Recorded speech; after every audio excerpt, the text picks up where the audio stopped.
হঠাৎ ঢাকায় ভারতের বহিঃগোয়েন্দা সংস্থার প্রধান পরাগ জৈন কি উদ্দেশ্যেই বা বাংলাদেশে এলেন ভারতের শীর্ষ গোয়েন্দা কর্মকর্তা? দুই দেশের সম্পর্ক যখন স্বাভাবিক করার নানা উদ্যোগ চলছে, ঠিক তখনই তার এই সফর ঘিরে তৈরি হয়েছে নানা প্রশ্ন। তবে সফরের সুনির্দিষ্ট উদ্দেশ্য নিয়ে এখনো আনুষ্ঠানিকভাবে কিছু জানায়নি বাংলাদেশ বা ভারত।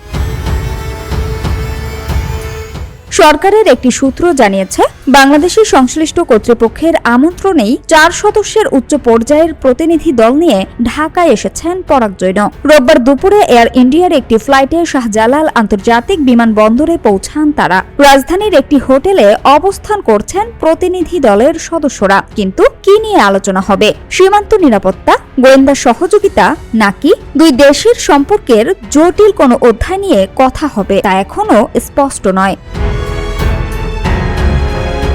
পরাগ জৈনের সঙ্গে রয়েছেন অসীম মুকুন্দ কোটনিস, রাহুল নেগি ও শৈবাল রায়চৌধুরী।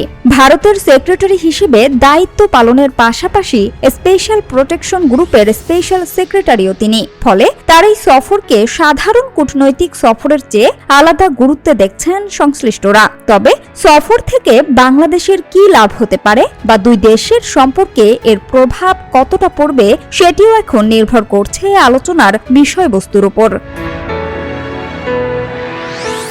আরও একটি বিষয় বাড়াচ্ছে রহস্য। ঢাকায় আসার আগে চীন সফর করেছেন প্রধান পরাগ জৈন, এরপরেই বাংলাদেশ সফর। তাহলে কি আঞ্চলিক কোনো গুরুত্বপূর্ণ ইস্যুতে একাধিক দেশের সঙ্গে ধারাবাহিক যোগাযোগের অংশ হিসেবেই তার ঢাকা সফর, নাকি বাংলাদেশ ভারত সম্পর্কের বরফ গলানোর নেপথ্যে শুরু হয়েছে নতুন কোনো আলোচনা? উত্তর মিলতে পারে বৈঠক শেষে। তবে আপাতত এই সফর ঘিরে তৈরি হয়েছে নানা প্রশ্ন। সামিয়া সুলতানা, ঢাকা ওয়াচ।